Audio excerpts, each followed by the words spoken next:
A continuación, nos da mucho gusto presentar al doctor Eduardo Penny. Él es magíster por el American College of Medicine, es expresidente de la Sociedad Peruana de Medicina Interna, de la Sociedad de Gerontología y Geriatría del Perú y de la Sociedad Latinoamericana de Medicina Interna. Además, el doctor es medalla de oro al mérito extraordinario. Por favor, doctor Penny. Muchas gracias, Yanis. Buenas noches con todos. En primer lugar, no tengo ningún conflicto de intereses para este tema. Yo voy a hacer una exposición un poco más clínica, porque eso es lo que soy. Soy un clínico que atiende a gente adulta en general y adultos mayores inclusive. Y quisiera transmitirle cómo vemos los internistas, los clínicos, este tipo de problema. Es obvio que todo el pensamiento y las acciones del Ministerio de Salud, del Estado en general, de la sociedad en general, inclusive la de nosotros los médicos, se haya centrado en esta gran epidemia, la cual tiene un impacto muy alarmante y muy negativo en todos los actos de salud. Pero sin embargo, este no es un problema, como ya anteriormente lo había mencionado el señor ministro, de un problema simplemente de una enfermedad infecciosa que nos está atacando en este momento. Por lo tanto, en las siguientes diapositivas vamos a ver un poco de este pensamiento. Cuando hay una epidemia, hay una alteración del comportamiento de la sociedad en general y de las personas en particular. Se altera totalmente sus actividades rutinarias y se establecen nuevas rutinas y nuevas preocupaciones. Y obviamente el aislamiento, el cual es un tema importante dentro de la epidemia, pues, tiene consecuencias negativas desde el punto de vista de la salud. Positivas desde el punto de vista de la salud de la infección del COVID, pero negativas desde el punto de vista de la salud global de las personas. Y se producen pues una serie de alteraciones emocionales, sobre todo angustia, y por el tiempo van entrando en depresión, se van descuidando las conductas normales, el bienestar en general está disminuido. Se producen, por ejemplo, cosas tan simples como cambios en el ritmo del sueño, la gente se vuelve irritable, hay mucho de sedentarismo, inactividad física. También hay una serie de cambios en el comportamiento alimentario, y esto es crítico, o sea, se buscan alimentos hedónicos, aquellos que le produzcan placer a uno para compensar todo lo negativo del aislamiento. Y entonces comienza a buscar alimentos salados y dulces, lo cual implica que vayamos a tener problemas con aquellos pacientes que tienen enfermedades coronarias, que sean hipertensos, insuficiencia cardíaca, etcétera, etcétera, pero también el problema impacta en el problema de la obesidad y en el problema del control, por ejemplo, de los diabéticos y de los prediabéticos. Y después también hay una falta de control de estas enfermedades crónicas. Hay una pérdida de contacto médico. O sea, ya el paciente no va al consultorio del médico, no va a los hospitales, no sabe cómo va. Y ahí sí se ha perdido mucho porque no se han logrado todos los objetivos que deberían haberse, impulsado mucho, que es la teleconsulta. Es un mecanismo donde el paciente con el médico sigue interrelacionado y si no es un mecanismo perfecto, por lo menos es un mecanismo que se debería, digamos, profundizar en todos los campos, tanto a nivel del Estado como a nivel privado. Y también se padece de un problema de adherencia al tratamiento. O sea, los pacientes van dejando el tratamiento en muchas de las enfermedades crónicas. Si me permiten la siguiente diapositiva. Vean ustedes, este es un tema que llamó la atención cuando comenzamos a ver que en esta epidemia, en esta gran pandemia, la gente afectada principalmente eran hipertensos, diabéticos, añosos y obesos. Entonces eso nos hizo un poco remirar, caramba, ¿qué pasa con esta población? Y nos llama la atención de decir, oye, tenemos que controlar esto. Obviamente eso se ha ido aclarando.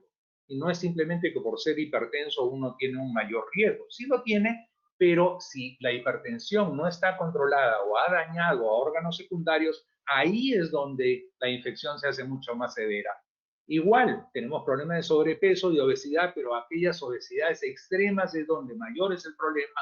Y lo mismo que en los diabéticos, digamos, cuando no están controlados. La siguiente diapositiva. La siguiente diapositiva, por favor. Y lo mismo desde el punto de vista de pronóstico, y sobre todo cuando uno tiene varios problemas concomitantes, el problema era mayor. La siguiente. Las enfermedades crónicas en general están catalogadas como aquellas enfermedades que tienen una larga duración, usualmente de más de 6 meses, que tienen una progresión lenta, que pueden ser leves o graves, y se clasifican básicamente en dos grandes grupos. En las transmisibles o infecciosas, que no es el tema de lo que me voy a ocupar, y de las no transmisibles. Y no siempre hay una certeza de curación de las enfermedades crónicas. La siguiente, por favor. La siguiente, por favor. Ok. Estas enfermedades crónicas no transmisibles, o sea, que no son las que se contagian, aunque ahí hay un gran interrogante porque hay gente que está diciendo, oye, un momento, también son transmisibles por la forma de vida. Entonces tenemos familias de hipertensos, familias de diabéticos, familias de obesos, que no son necesariamente desde el punto de vista, digamos, necesariamente hereditarias. Y estas enfermedades crónicas no transmisibles pues tienen una alta prevalencia que han aumentado en un 16% en los últimos 10 años, son prevenibles y controlables. Y ese es un mensaje que siempre se le debe dar a la población, que uno puede prevenir estas enfermedades y que pueden ser controlables, así no sean curables. Van a afectar a ambos sexos y a todas las edades en general, con prevalencia en los grupos mayores usualmente, causan el 73% de la mortalidad mundial, es la principal causa de mortalidad en todas partes del mundo y es un problema obviamente sanitario y de desarrollo por la implicancia que tiene. La siguiente, por favor. La Organización Mundial de la Salud menciona a todas estas enfermedades como los desórdenes crónicos no transmisibles. La enfermedad cardio-cerebrovascular, el cáncer, la diabetes, la obesidad, el alcoholismo, el tabaquismo, la enfermedad pulmonar obstructiva crónica. La siguiente, por favor. Y la obesidad es el gran problema de nuestra generación. Serio problema. ¿Por qué? Porque ella es generadora de muchos de los problemas. Es generadora de la diabetes, es generadora de la hipertensión, es generadora de enfermedad cardiovascular. Por lo tanto, desde el punto de vista sanitario, este es un grupo objetivo. Lamentablemente en el Perú, nosotros tenemos que entre sobrepeso y obesidad pasamos el 60% de la población mayor de 18 años. 60%, solamente superados por México. ¿Ok? La siguiente diapositiva. No debemos olvidar esto en nuestra práctica diaria.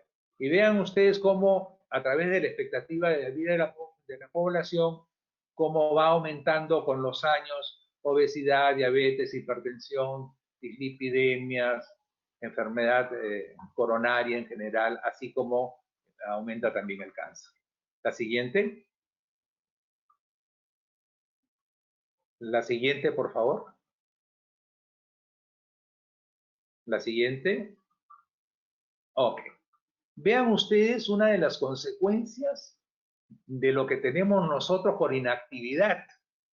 Esto ha sido medido el tiempo de ver televisión, de cuántas horas se pasan viendo televisión, y el riesgo de desarrollo de diabetes, de enfermedad cardiovascular y toda la mortalidad.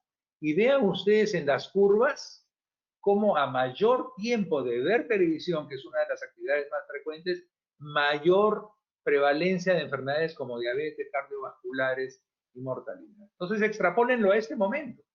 Extrapólenlo a estos últimos 4 meses que la mayor parte de la población que haya tenido un televisor en su casa ha estado haciendo esto. Por lo tanto, debemos esperar que vayan a haber más diabéticos, que vayan a haber más pacientes con enfermedad cardiovascular en estos momentos. Y eso es lo que vamos a saber en los siguientes meses. Ahorita no lo sabemos, pero sabemos teóricamente porque ya han habido trabajos al respecto de que esto va a estar sucediendo. Y esta es otra ola. Esta ya no es una ola pandémica infecciosa. Esta es una ola pandémica de enfermedades no transmisibles. La siguiente diapositiva, por favor. La siguiente.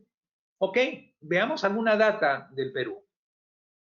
50% de la carga de enfermedades, las enfermedades no transmisibles. Y miren, quiero explicarles algo.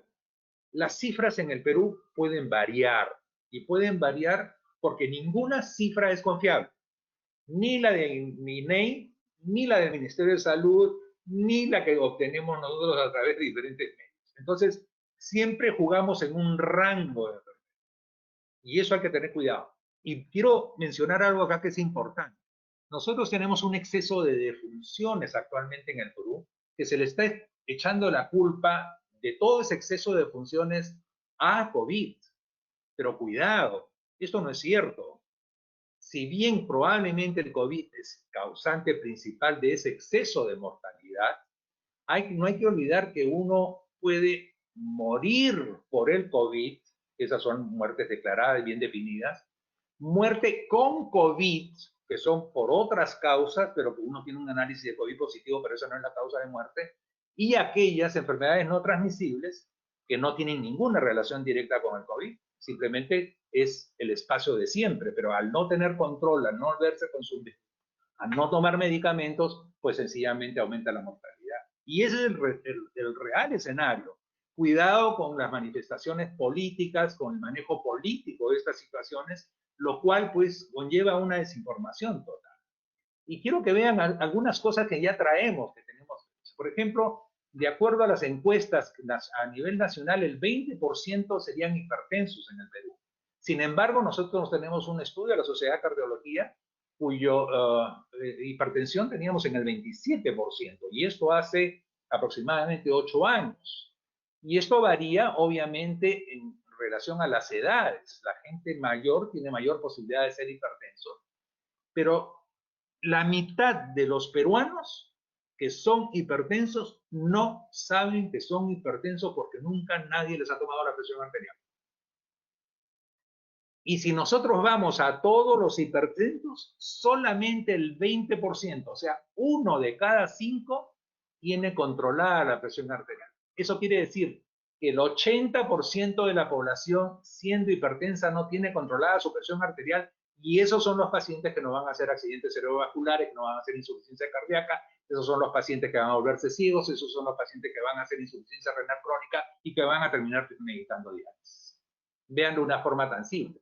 Y el problema también es con diabetes. De acuerdo al INEI, al ENAJO, que es la encuesta nacional, tendríamos 3.9% de diabetes. Sin embargo, se hizo un estudio nacional hace algunos años, el Perú-DIAP, y se encontró que el 7% de la población era, de la paciente mayor, no adulta mayor, sino mayor en general, eran diabéticos.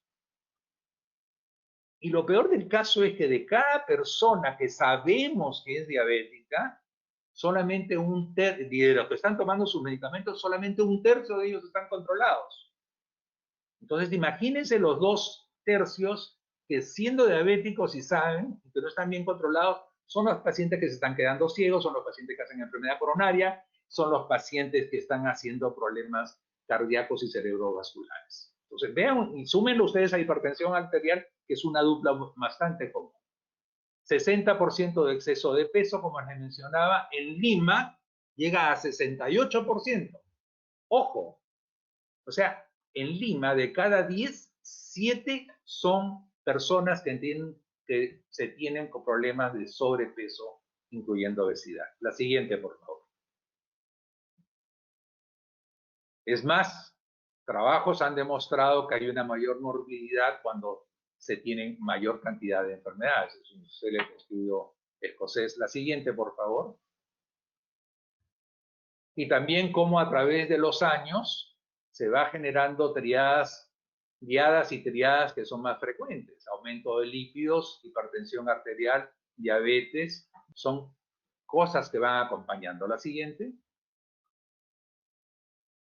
¿Cuál es el problema entonces? Tenemos varias cosas: prevalencia alta, diagnóstico insuficiente, falta de control, elevada morbimortalidad, calidad de vida alterada y costos de salud alterada. La siguiente.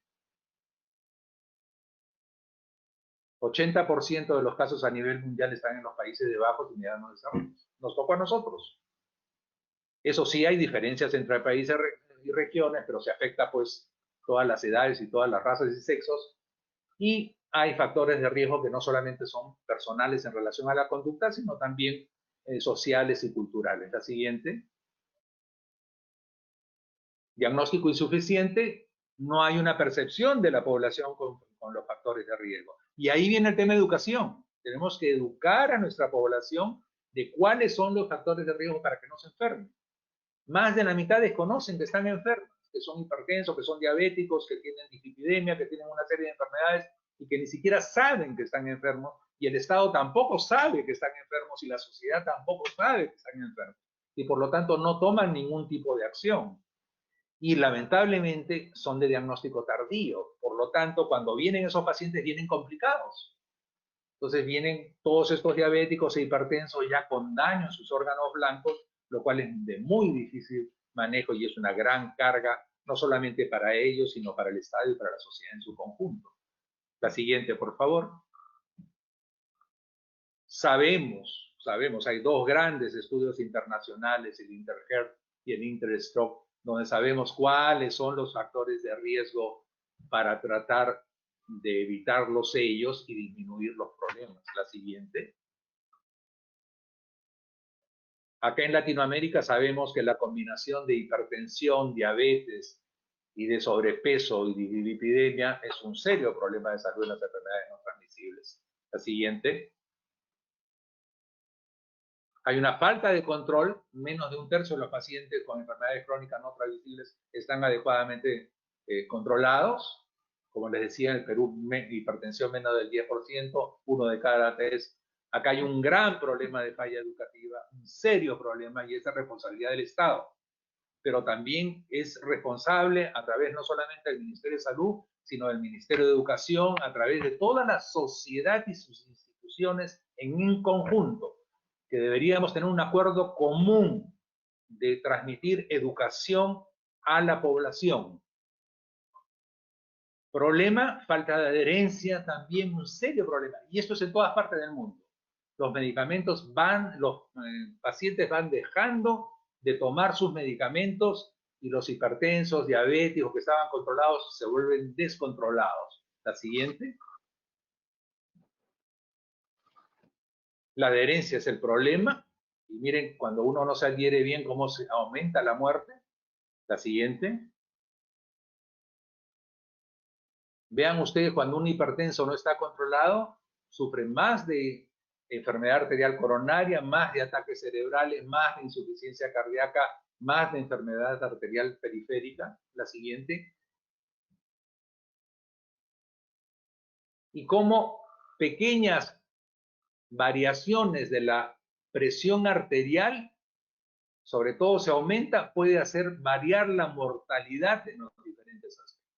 Entonces, no es un tema simplemente que yo soy hipertenso, tomo mi medicamento y ya estoy controlado. No, un momentito, vamos a ver si estás controlado, porque si no estás bien controlado, vas a tener este aumento de prevalencia de muerte por diferentes causas. La siguiente.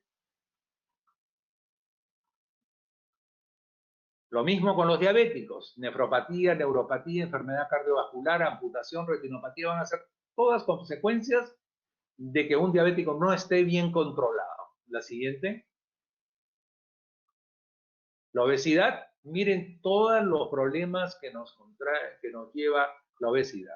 Hipertensión, diabetes, enfermedad coronaria, cáncer, litiasis vesicular, artrosis, apnea del sueño, etcétera, etcétera, etcétera. La siguiente, por favor. El otro problema es la elevada morbimortalidad, ya que las enfermedades crónicas no transmisibles son causa de alrededor del 60% en todo el mundo y sobre todo en países en desarrollo. Pero no solamente es un problema de mortalidad, es un problema de incapacidad o de discapacidad en nuestras poblaciones y además de alteración de la calidad de vida personal. La siguiente. la calidad de vida totalmente alterada, muchas son enfermedades complicadas, que tienen una limitación en la funcionalidad, o sea, en el día a día de las personas y su independencia, que tienen que entrar a hacer rehabilitación forzosa para poder recuperarse y que es un problema de carga personal, familiar, social y también del Estado.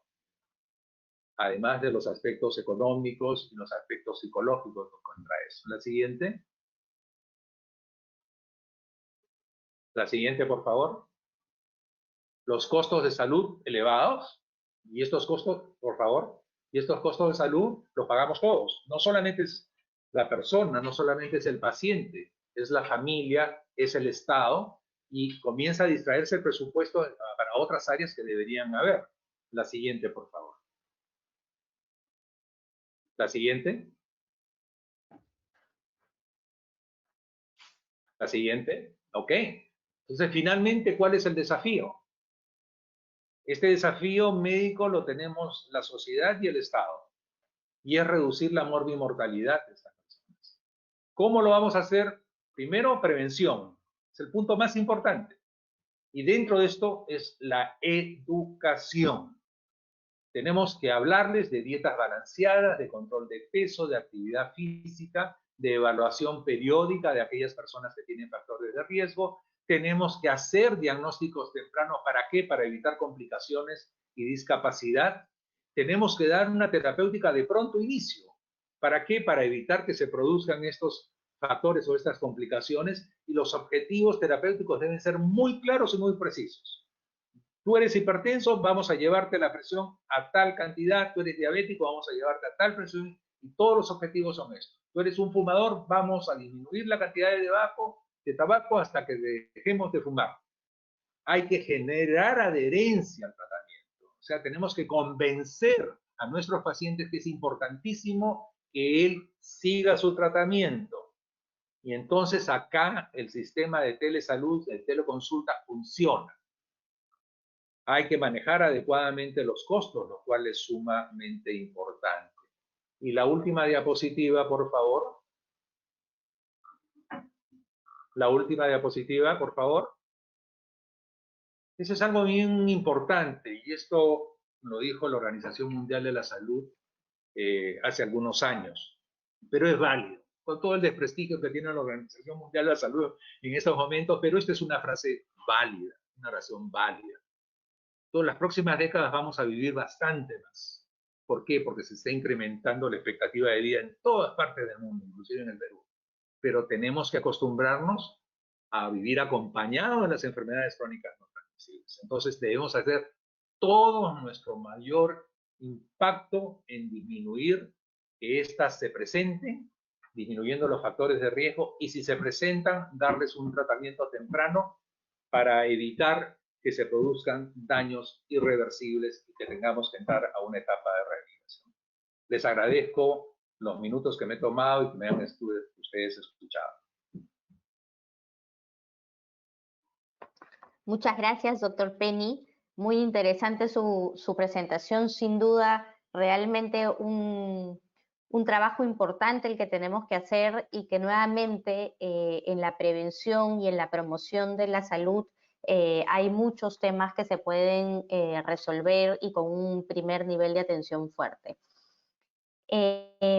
Doctor Penny, nos preguntan desde su punto de vista cuáles son los retos para un diagnóstico temprano. Si es que tendría una diferencia contar con pruebas de ayuda diagnóstica como la HbA1c, entre otras pruebas, cuando el paciente va a su monitoreo, especialmente sabiendo que hoy en día estas pruebas demoran, digamos, de un día para el otro, y el paciente es evaluado después de semanas.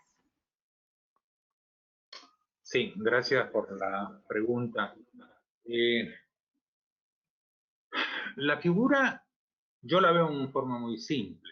O sea, una es educación, educación, educación y educación. ¿Ok? ¿Para qué? Educación para controlar y evitar los factores de riesgo. Importantísimo. Pero si ya las enfermedades están diagnosticadas, El diagnóstico temprano usualmente se debería hacer en el primer nivel de atención de salud. Para eso necesitamos toda una red, no en los hospitales, sino los hospitales forman parte de la red, pero la red de consultorios periféricos, de centros de salud equipados. Y equipados que pueden ser en una forma muy simple. Necesitas un tensiómetro, necesitas tú un glucómetro, necesitas una balanza, necesitas un metro, un sistema de medición, necesitas hacer tú para un saturómetro o un oxímetro de pulso, necesitas, ¿qué otras cosas tan simples? Necesitas tú tener carteles educacionales, trabajar con la comunidad, etcétera, etcétera, etcétera. Son muy simples. El paciente no tiene que ir a un hospital para hacerse el diagnóstico. Ese no es el sitio. El lugar es en la zona donde vive, en centros periféricos de fácil acceso y obviamente una historia clínica única. Con esa historia clínica única que esté determinada con el DNI del paciente. Así de simple. Tener una farmacia a la cual tú con el DNI del paciente puedas mandar la receta electrónicamente y que el paciente reciba su medicación ahí con recetas. Entonces, no necesitas nada sofisticado. Ni aún así, quien ha generado la pregunta de la hemoglobina glicosilada, que es un método por el cual nosotros controlamos. Pero no solamente con eso, nosotros antes de que apareciera la hemoglobina glicosilada, nosotros lo conocíamos y lo manejábamos con niveles de glucosa en sangre. En ayunas, no, glucosa postprandial. Perfectamente sí. Ahora tenemos una cantidad de dispositivos de bajo costo que realmente el acceso a la salud no debería ser un problema. Una red donde tengamos nosotros una computadora con un manejo central, con un buen programa conectado con un hospital para que nosotros derivemos a pacientes que realmente lo. Entonces, vuelvo a decirlo, educación sanitaria, educación para evitar los factores de riesgo y niveles primarios de atención para diagnosticar tempranamente estas enfermedades. Esa, creo yo, es la solución rápida que podemos tener en nuestro país para poder controlar todas las enfermedades, no solamente las no transmisibles, sino incluyendo las transmisibles. Y lamentablemente ningún gobierno se ha ocupado de este tema que es vital. No vamos a cambiar la medicina aumentando el número de hospitales. Simplemente lo que tenemos que hacer es aumentar la parte periférica bien hecha y con eso simplemente descentralizamos los hospitales, para que los hospitales se concentren en lo que tienen que hacer. Pacientes complejos, pacientes complicados, pacientes quirúrgicos. Gracias por la oportunidad para poder expresar un pensamiento y una preocupación a la vez por la sanidad en nuestro país.